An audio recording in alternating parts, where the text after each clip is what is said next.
Dr. Chris Thomas here. How you doing? I'm going to try to continue from the video last time about the government, especially ours. We live in America, is destroying a bloodline, kind of mine in particular. So let me go back a little bit about the whole Federici Medici line, with why the government, some other entities, they're trying to eliminate it, and me and my family on top of that. A lot of this was told to me by the informant, the monster, and a lot of other parts of it were told to me by other people because of the bloodline. They come in, I will never say their names, and they're non-Italians, obviously, because they're sworn to, which I'll get more, destroy the bloodline, destroying their own kind, which is kind of very weird, which I'll get into that. But they verify this information, and they're just perplexed why they would do this to innocent man. So anyway, let's go a little back and show the complexity of all this, all right? So eventually, yes, they have the Vatican Bank, the Medicis, but before that, it wasn't really a banking system per se, but it was very archaic. But with Giambrano Medici, they had a system where you go from city-state to city-state. You know, you had a banking system where you didn't have to carry your coins or money for safety. So that's how they originally started. And then eventually, obviously, you know, Giovanni, and then further down, Vatican Bank, you know, with the Medici were in it. So basically, this is where it gets a little bit, not confusing, but it gets a little bit, people want to say conspiracy, but you have to know some intelligence story, and that's where the informant told me, and other people, because my bloodline will like kind of tell me, because they don't like what's going on with the Italians, so they kind of tell me. So basically, have the seat Medici, which became the Federici, have the head seat in the Vatican, behind the scenes, so to speak. 7 seats, they have the head seat, and it's been like that forever. It's just a balance of power that they have. My biological dad, Tony, he had the seat, obviously, whatever.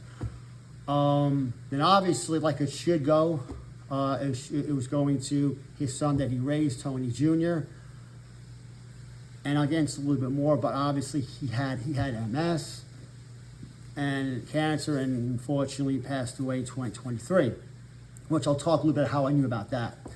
Also with the blood oath, I didn't mention in the previous video, but mention now, the seat was given to me, which obviously by protocol was never approached because they're trying to destroy that bloodline.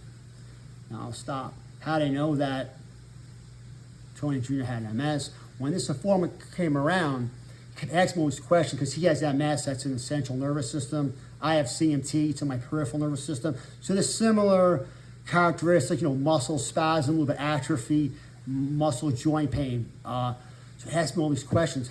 How do you deal with stuff? What do you do? Because I don't take any pharmaceuticals or medication. Everything's natural. And he goes, and he sees I work out. I mean, I still can deadlift about 300 pounds. So like, how do you do this? So I was like, oh, so I was like, okay, I would say stuff, you know, this is what I take, this is what I do.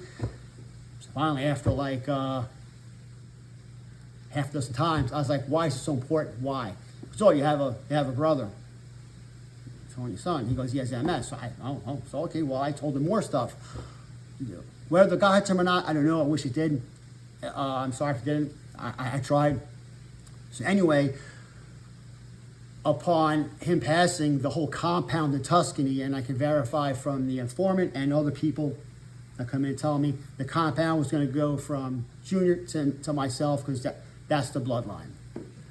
And here's where I'll continue to get a little interesting about how diabolical everything is. That people think that the 5 families and them are all about honor and respect. They're nothing about that. They're all animalistic, and they're just demons. So when this all started, when the informant come into my life, it's like, and he starts, like I told the story before, everything's going on. And he goes, so he says basically, everything's going to be gone from you. And I was like, kind of confused. He goes, because you're the one that took the money, even though you didn't take the money. I'm like, oh, I'm really confused here. Because he did say it, like I mentioned in another video, the government said, oh man, this was on the straight and narrow. He does nothing wrong. I mentioned in the first video, 2018, 17, 2 years, they actually combed through our life for 2 years trying to find stuff to give me 25 to life, because unbeknownst to me, this informant, and then other people coming to corroborate the story, unbeknownst to me, my stepdad, his biological son, stole a lot of money from the mafia, knowingly that it wasn't me, knowingly that they wanted to destroy a bloodline, so they came up with this story that I took it, which I never did. So when I approached him, I said, well, obviously didn't find anything, so I should be cleared. He goes, well, the 5 families and the federal government here still want you gone. I say, that's really strange. So I said, that's when he said they came up with the story. And I just started laughing at him. He goes, what's so funny? I said, well, it is kind of funny, I told him. Because I was like, so just destroy a bloodline that's been here forever.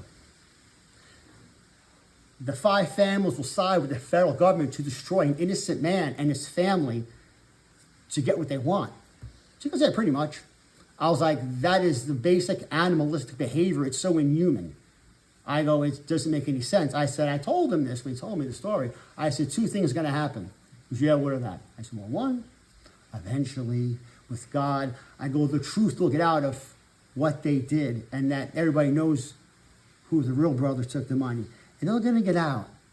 And everybody around them is really not going to want to do business with them, because they're going to realize that if they did that to me, one of their own, and threw me on the bus and keep taking away, make it hard to make money, take your veterans away.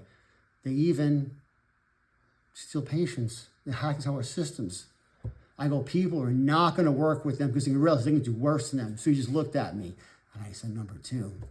I said, you don't think the federal government before hasn't backstabbed the Italians?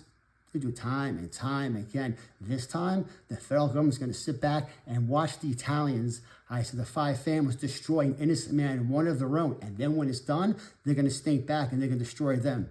Now, he's an informant, works with the government and the UN. He looked at me and goes, how'd you know that? It's like, you don't have to be a gangster to figure out that's what they're going to do after they get what they want. And he looked at me with this look at my face, and he's like, he didn't understand. And I said to this guy, I was like, life is life, my man. And I said, it is what it is. I was like, you know, what's going to be, it's going to be. I was like, I have no control of where I am. I said to him, I didn't choose this. This whole thing just happened to choose me. And they're trying to pick me apart with the government like I actually did something, and they know they didn't. I go, yet none of them will make it right, and they know I'm innocent. And he said to me, he had the audacity to look at me after all this, and he goes, they don't want you here. And he says, you're defiant, and they will stop at nothing to keep destroying you. And I said to him, that's a good story there, buddy. And I said, so if defiant means that I won't bend the knee for you, or I won't bend the knee for the federal government, or won't bend the knee for the 5 family, I go, yes, then I'll be defiant, because the only one I'll bend the knee for is God. And that's something that I guess you and all of them really don't understand in this whole microcosm of what's going on here.